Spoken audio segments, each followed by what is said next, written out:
Hello, my name is Russell J. Fishkind, and I'm a partner with the law firm Sol Ewing. Our firm currently has over 250 lawyers in 5 Mid-Atlantic states. I'm a member of the Personal Wealth, Estate and Trust Department in New York and New Jersey.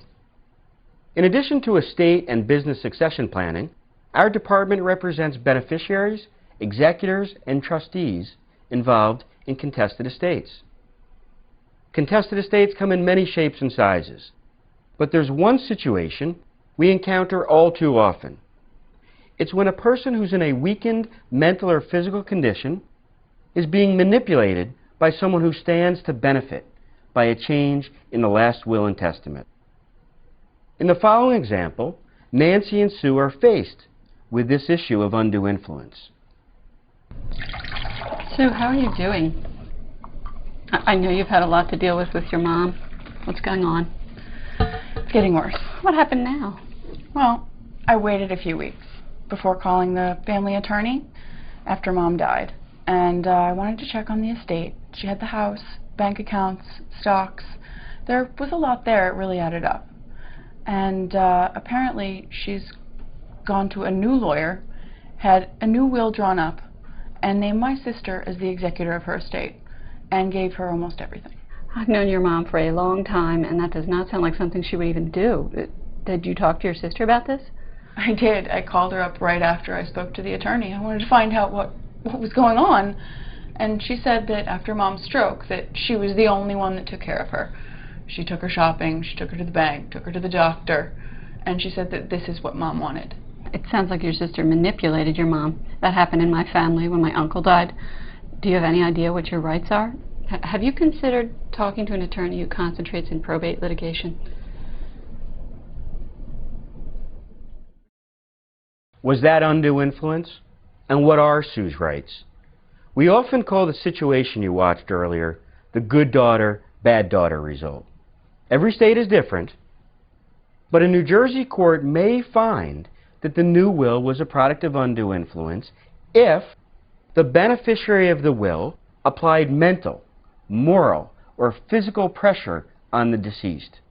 This occurs when a parent is in a weakened mental or physical condition, and one daughter living nearby becomes the primary caregiver.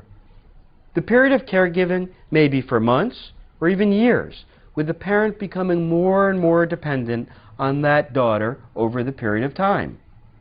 A once totally independent parent becomes reliant on a child for health care, meals, hygiene, and sometimes even warmth and affection. Meanwhile, the other daughter, whom Mom loves just as much, lives far away, is not in the daily loop, and cannot be a primary caregiver. In our example, Sue represents this daughter. Undue influence may occur directly or indirectly by the caregiving daughter, maybe because she has the parent's ear, or because she's the more financially challenged daughter.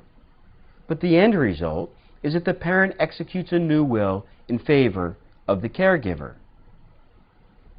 In other words, if Sue can show that Mom was subjected to undue influence, the court may set aside the new will and reinstate the previously executed will. In the case of undue influence, the burden of proof typically rests on 2 important factors. First, the existence of a confidential relationship, and second, suspicious circumstances surrounding the signing of the new will. A confidential relationship exists when, on one side, there's a dominant and controlling position, and on the other side, there's weakness, dependence, and trust. In our example, a confidential relationship would exist if Mom's illness made her dependent on Sue's sister. And the second prong, suspicious circumstances, exists when the facts surrounding the signing of a will are inconsistent with prior patterns, occur during a serious illness or infirmity, and favor the influencing child over others. In our example, Mom's illness and her sudden favoring of Sue's sister might count as suspicious circumstances. If Sue can prove these 2 factors, then her sister will bear the burden of proving that undue influence didn't occur. Shifting the burden is not determinative, but is often an indicator as to how the court views the case. Since the litigation process takes time and can be expensive, every estate must be carefully reviewed with an experienced litigator before filing for judicial intervention. Every family has its own character, but if you sense foul play with the parent's assets, estate, or well-being, reach out for a competent attorney to guide you through the legal process.